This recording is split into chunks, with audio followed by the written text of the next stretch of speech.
मैं आज बहुत खुश हूँ, आह्लादित हूँ, आनंदित हूँ। क्यों? क्योंकि आप सब मेरे पास मुझसे मिलने, मुझे देखने, मुझसे बात करने आए हैं। आप सोच रहे हैं ना कि मैं हूँ कौन? नहीं पहचाना ना आपने? अरे मैं आपके ठीक सामने हूँ। मैं हूँ शर्मिष्ठा जी, शर्मिष्ठा जी।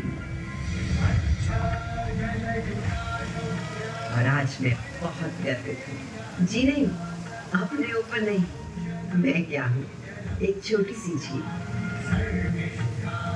तमाम नदियों, झरनों, 3 सागरों और अनेकानेक झीलों, सरोवरों, तालाबों वाले मेरे देश में तो कहीं कश्मीर की बुलंद लेक है मीठे पानी का सबसे बड़ा सर।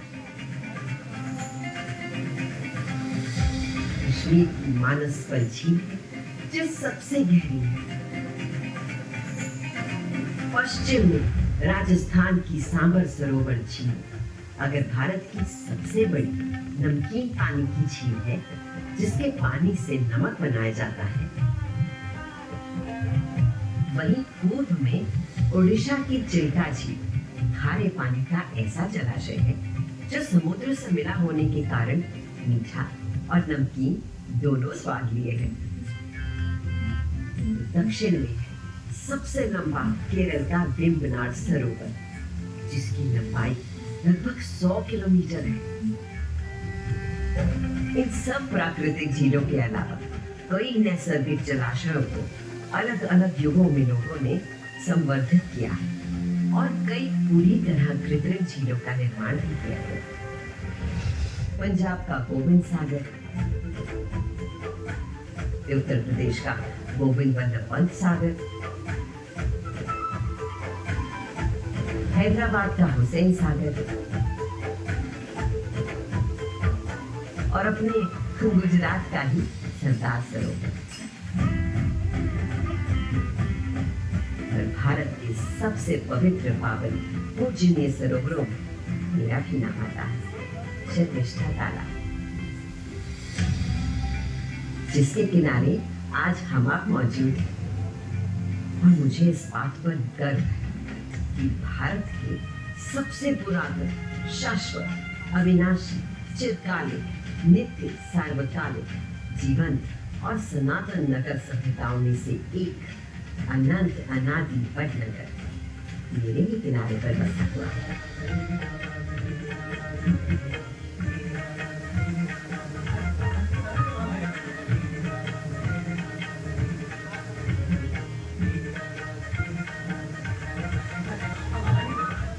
वैसे मेरा जन्म तो इस सनातन नगर से भी बहुत पहले का है। भूगर्भ शास्त्री कहते हैं कि मेरा उद्गम 10,000 वर्ष पूर्व हुआ था और संसार के सबसे पुरातन पर्वतों में से एक अरावली पर्वत से आई कपिला धारा के मुझ में मिल जाने के कारण ही लगभग 4,500 वर्षों पूर्व मेरे किनारे उस बस्ती का बसना शुरू हुआ जिसे हम आज अनर्थ, आनंदपुर, वृद्धनगर और वडनगर जैसे विभिन्न नामों से जानते हैं।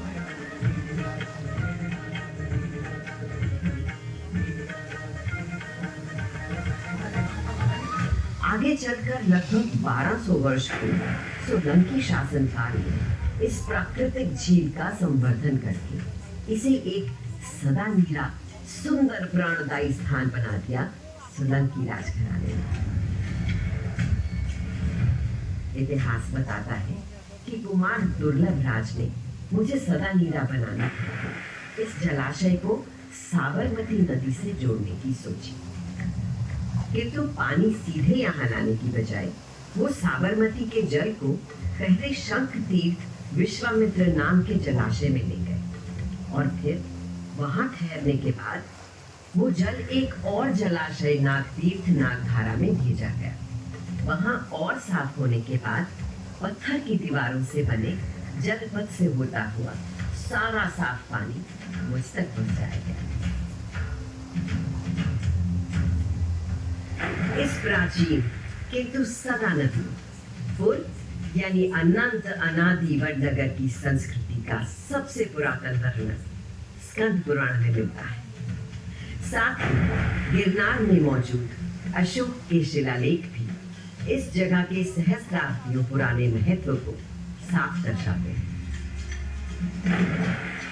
कभी आनंदपुर के नाम से संसार में विख्यात इस नगर की प्राचीनता का एक और प्रमाण है आनंदपुर राज की पुरानी मृणमोहरें और धातु मुद्रण। यहाँ नगर द्वारों के साथ नगर के चारों ओर कभी मौजूद था एक मजबूत परकोटा।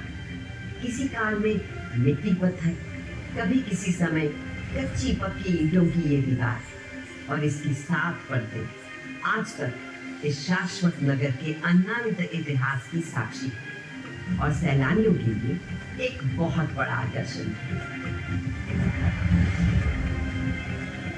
कभी आनंदपुर के नाम से प्रसिद्ध ये नगर एक समय दूर और पास के देशी विदेशी नगरों को जोड़ने वाले व्यापार मार्ग के ऐसे चौराहे पर स्थित था कि यहाँ बनने और यहाँ बिकने वाली तमाम वस्तुएं दूर दराज के इलाकों तक जाती थी। यहाँ की चीजें मेसोपोटामिया और कदाचित रोम तक भी जाती थी। उस समय की सागर यात्राओं की साक्षी यहाँ मिलने वाले मिट्टी के मर्तबान और तरह तरह के हट और खड़े।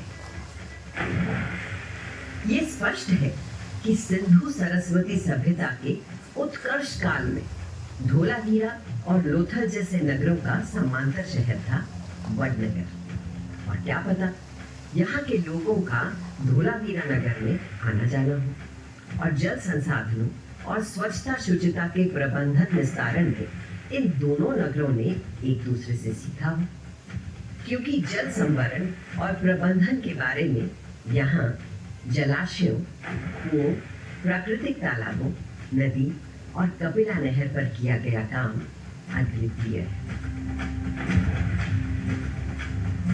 उसी तरह लोथल जैसे समुद्र पत्तन से भी शायद वडनगर का संबंध रहा हो, जहां से वडनगर में बनी वस्तुएं दूर देशों तक आती जाती रही।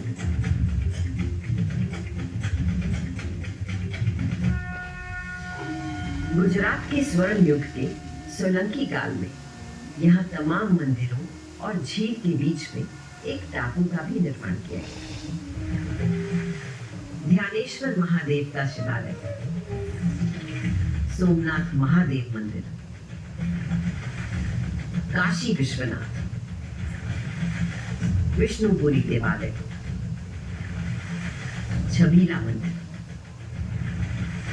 हनुमान देवस्थान, आशापुरी माता मंदिर, शीतला माता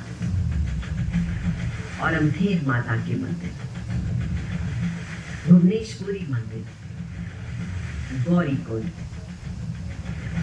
और स्वामी नारायण मंदिर आदि यहाँ प्रतिष्ठित और पूजित है।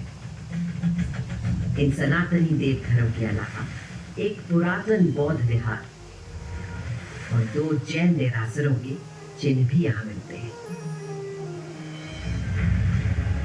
इस अनंत अनादि सनातन नगर ने अपने हजारों सालों के विकास और इतिहास में जाने कितने नगीनों रत्नों को संजो कर रखा है। इस भूमि में समाधिस्थ 7 सभ्यताएं, 7 संस्कृतियां परत दर परत हमारे सामने अब प्रकट हो चुकी हैं। इन उद्घाटनों में सबसे अनूठी बात है यहाँ के लोगों की समझदारी। उन्होंने समय समय पर प्राकृतिक चुनौतियों को समझते हुए तरह तरह के अनाज बोए, नगर प्रबंधन की योजनाएं बनाई और हमेशा नए और भिन्न मतों का अपने समाज में स्वागत किया। यहाँ के सबसे पुरातन इतिहास की धरोहरें, जहाँ आपको अंबा घाट और अन्य पुरातात्विक उत्खनन में दिखती है, तो साथ ही बौद्ध घसकोल विहार में, जिसका प्रतीक है यहाँ स्थित बौद्ध स्तूप। पहली बार भिक्षुणियों के एक विहार को नगर के अंदर बनाने दिया गया। वडनगर में महिलाओं के आदर और सुरक्षा का ये एक अनोखा उदाहरण है। इसीलिए जब प्राचीन चीन से ह्यूनसांग यहाँ आए तो हजार बौद्ध विद्यार्थियों और भिक्षुओं वाले वडनगर में बहुत लंबा ठहरे। हिंदुस्तान में वडनगर इकलौता ऐसा नगर है कि जो 2500 साल से 2500 वर्षों से लगातार एक जीवित नगर रहा है। कभी न कभी लोग यहाँ रहे हैं। यहाँ की सहिष्णु संस्कृति का गवाह है हठीबेडु देरासर, जहाँ कभी विस्तृत जैन संप्रदाय पुष्पित पल्लवित था।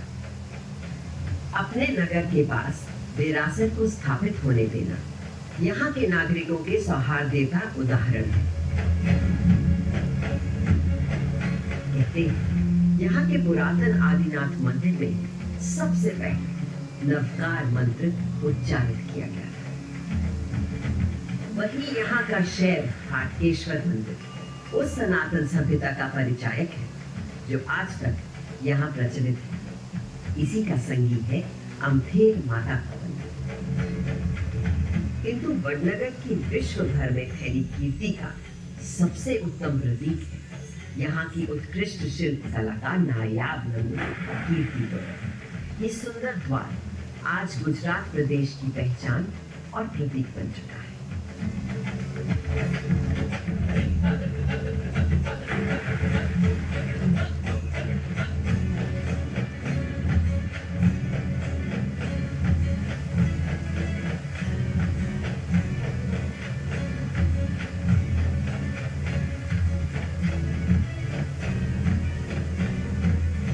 पर इस अनंत अनादि वडनगर की असली पहचान है यहाँ के लोग। फिर चाहे यहाँ की ताना रीरी जैसी गायिकाएं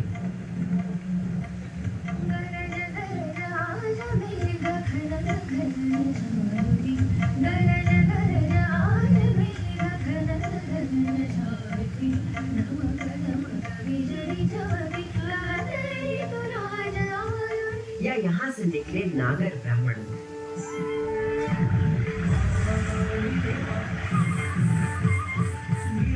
या यहाँ का एक ऐसा सबूत जिसने भारत ही नहीं वरन पूरे संसार में अपना और इस शहर का नाम उजागर किया और देश दुनिया को प्रगति, शांति, सौहार्द के पथ पर ले जाने का प्रण किया है। आज यहाँ के उत्सव, यहाँ की कला के नमूने, यहाँ बन रहे नए संग्रहालय सब एक ऐसी प्रगति की ओर इंगित कर रहे हैं जहाँ ये प्राचीन नगर पुनः अर्वाचीन होने के पथ पर अग्रसर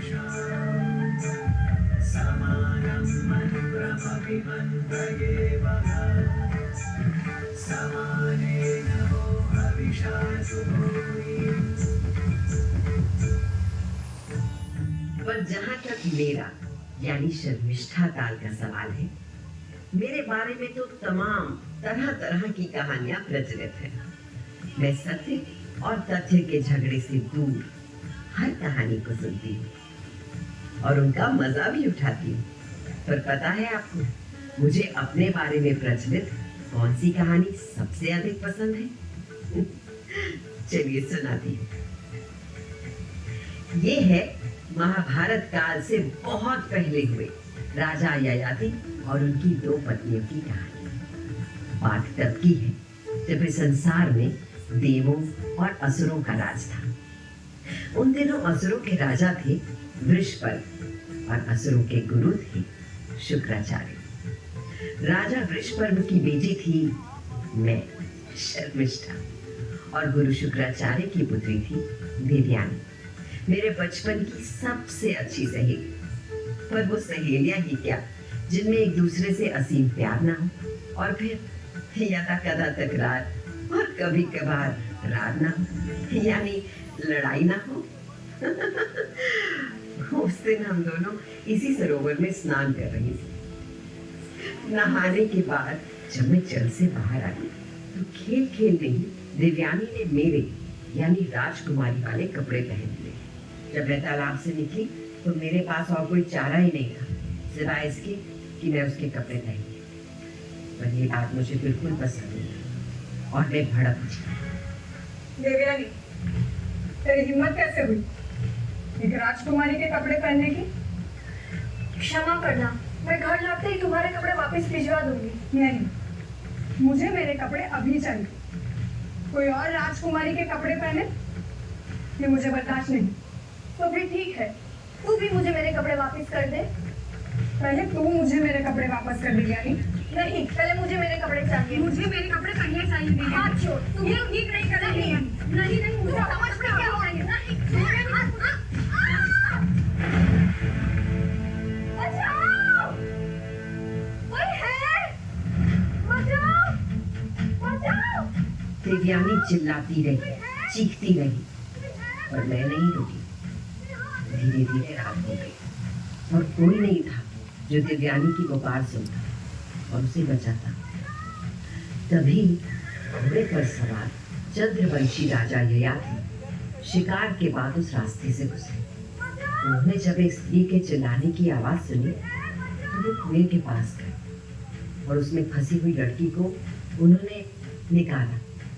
मशाल की रोशनी में जब उन्होंने देवयानी को देखा तो फौरन उस पर मोहित हो गए।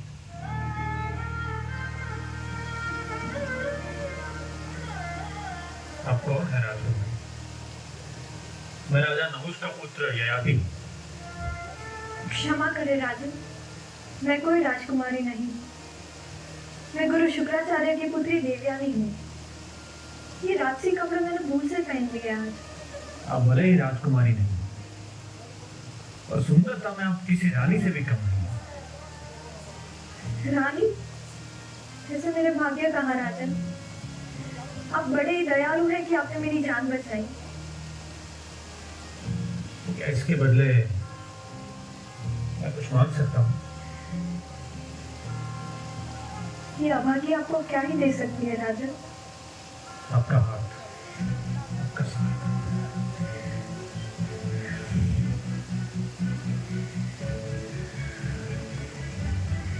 आपने ही मेरा जीवन बचाया है राजन, इसलिए आप ही इसके अधिकारी हैं। किंतु मेरे पिता शुक्राचार्य जी से पूछे बिना मैं आप कोई सही है। आइए, मैं आपको आपके पिता के आश्रम तक ले सकता हूँ।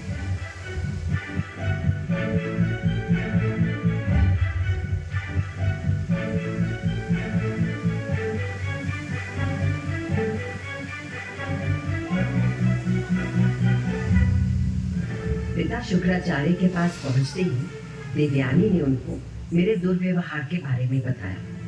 शुक्राचार्य क्रोध में आकर सीधे मेरे पिता असुरों के राजा वृषपर्व के महल में जा पहुंचे। सुनो वृषपर्व, हो गए तुम राजा और मैं तुम्हारा गुरु हूँ। मेरी पुत्री को मारने की साजिश तुम्हारी बेटी ने की है।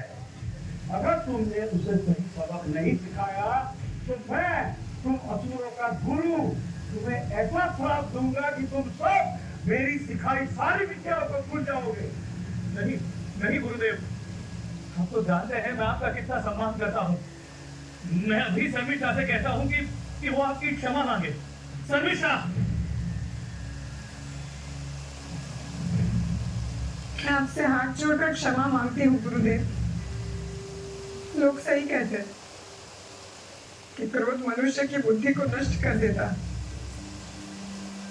और मुझे इतना क्रोध करने का कोई अधिकार नहीं था। मैंने अपनी सहेली देवयानी को कुएं में धकेल दिया। तो फिर मुझसे नहीं, अपनी सहेली से माफी मांगी। देवयानी, यहाँ आओ। देवयानी, मेरी सहेली, मैंने हमेशा तुझे अपनी बहन माना है, किंतु आज अपनी गलती के लिए मैं तुझसे हाथ जोड़कर क्षमा मांगती हूँ। तुझे हमेशा से इस बात का दम था ना कि तू एक राजकुमारी है और मैं बस एक सेवक की बेटी। मैं तुम्हें तभी माफ करूंगी जब तुम मेरी सेविका बनना स्वीकार करोगी। लूंगी तब तुम्हें मेरे दर्द का आभास होगा। ठीक है पिताजी, मैं कभी नहीं चाहूंगी कि मेरे कारण हमारा सारा कुल ही नष्ट हो जाए। मुझे देवयानी की परिचारिका बनना स्वीकार है। आज से मैं दिन रात उसकी सेवा करूंगी।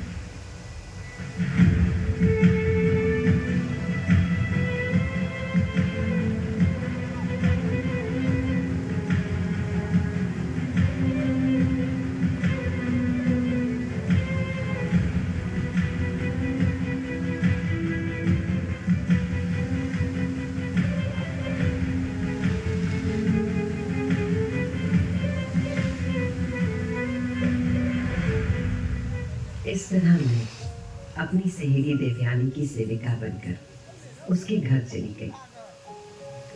तभी राजा ययाति वहां आए और उन्होंने गुरु शुक्राचार्य से उनकी बेटी का हाथ मांगा। गुरु के हाँ कहते ही वो देवयानी को रानी बनाकर अपने साथ ले गए। प्रथा के अनुसार मुझे भी दूसरी सेविकाओं की तरह रानी देवयानी के साथ ही विदा कर दिया गया। ससुराल में राजा ययाति और रानी देवयानी सुख से रहने लगे। थोड़े दिनों में देवयानी को एक पुत्र हुआ। बेटे के आने से राजा ययाति खुश थे, पर कहीं अपनी रानी देवयानी के व्यवहार से दुखी। धीरे धीरे उन्हें समझ में आ गया था कि उसमें अच्छी रानी बनने वाले गुण कम थे। तभी एक रात जब राजा ययाति बेचैनी से महल में टहल रहे थे, तो उन्होंने देखा कि सब तो सो चुके हैं, किंतु उनकी रानी की एक परिचारिका यानी मैं रात होने के बाद भी बड़े सलीके से सब कुछ सजाने में लगी हुई है। जैसे ही ययाति ने मुझ सेविका को देखा, वो मुझ पर मोहित हो गए।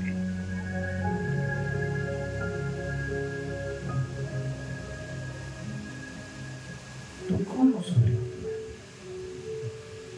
तुम एक सेविका जैसी तो नहीं लग रही। नाम और कोई क्या है तुम्हारा? शर्मिष्ठा महाराज, मैं सम्राट वृषपर्व की पुत्री। अभी मैं सोचूं कि एक अनुचरी के अंदर राजकुमारियों जैसे गुण कब से आ गए। आओ मेरे पास आओ। नहीं महाराज, ये मेरी मालकिन रानी देवयानी के साथ न्याय नहीं होगा। मैं तुम्हें पसंद नहीं, या फिर तुम राजा की मानना नहीं चाहती हो सम्राट को?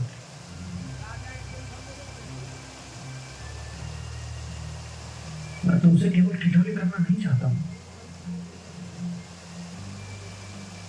मैं तुम्हें अपनी दूसरी रानी बनाना चाहता हूं।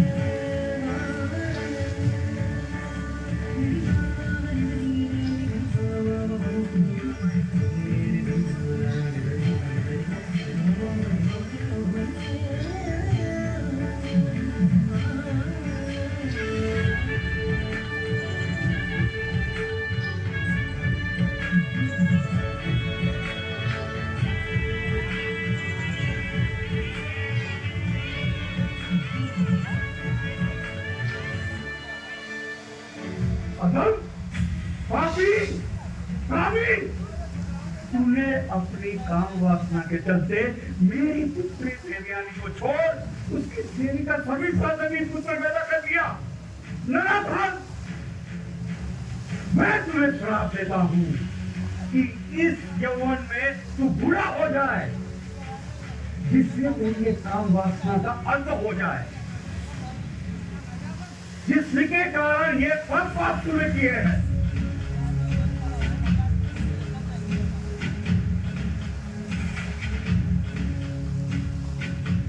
राजा ययाति का ऐसा बूढ़ा कुरूप रूप देखकर उनकी पटरानी देवयानी ने भी उनका साथ छोड़ दिया, किंतु मैं शर्मिष्ठा एक सच्ची भक्त पत्नी सेविका की तरह अचल अटल उनकी सेवा करती रही। मैंने शुक्राचार्य जी को भी बहुत मनाने की कोशिश की।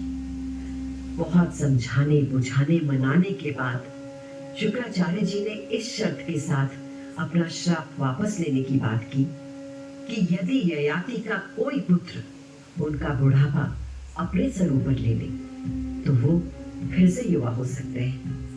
देवयानी के पुत्र ने तो अपने पिता की मदद करने से इनकार कर दिया, किंतु मेरे कहने पर मेरे पुत्र पुरु ने अपने पिता का श्राप अपने ऊपर ले लिया।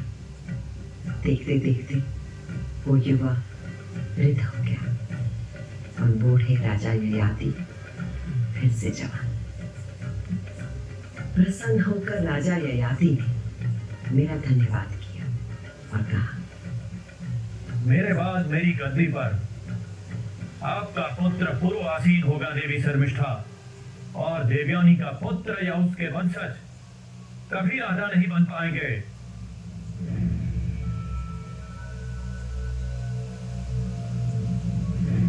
महाभारत के आदि पर्व में लिखा है कि इसी कारण पुरु का वंश चला और आगे चलकर पुरु वंश में राजा दुष्यंत और फिर भरत का जन्म हुआ, जिनके नाम पर हमारी भूमि का नाम पड़ा भारत।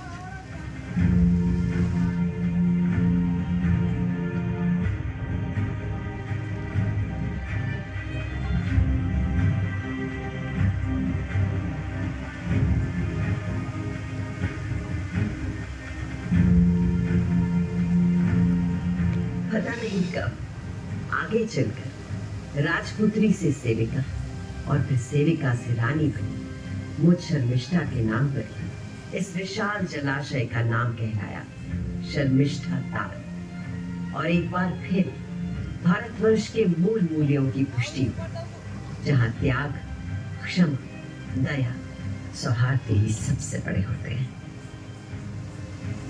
आइए आज आप भी इस वडनगर में और मेरे किनारे बैठकर मेरे जल को छूकर कामना करें कि हम सबके जीवन में भी वही धनात्मकता, वही ऊर्जा, ओज और आह्लाद भर जाए जो कभी उस कहानी की शर्मिष्ठा के जीवन में था। आज नए भारत में पुनः मेरे भाग जागे और यहाँ के घाटों का पुनरुत्थान किया गया है। देखिए, आपको यहीं बैठे बैठे वडनगर के तमाम दर्शनीय स्थलों का दर्शन भी हो जाएगा।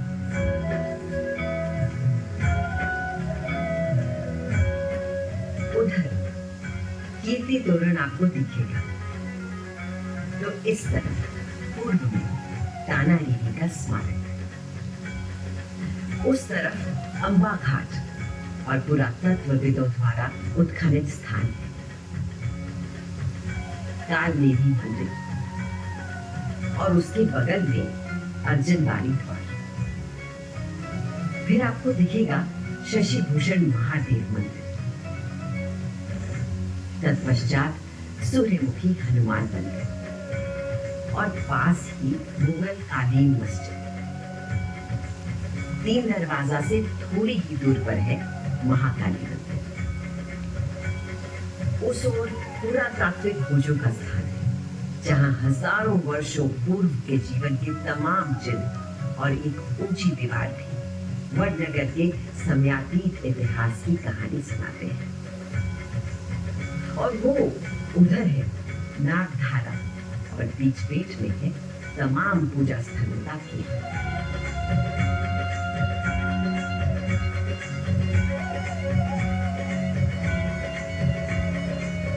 ऐसे पावन नगर, ऐसे जलाशय के निकट आइए हम तो बस सबके कल्याण के लिए उनकी प्रार्थना करें और कहें,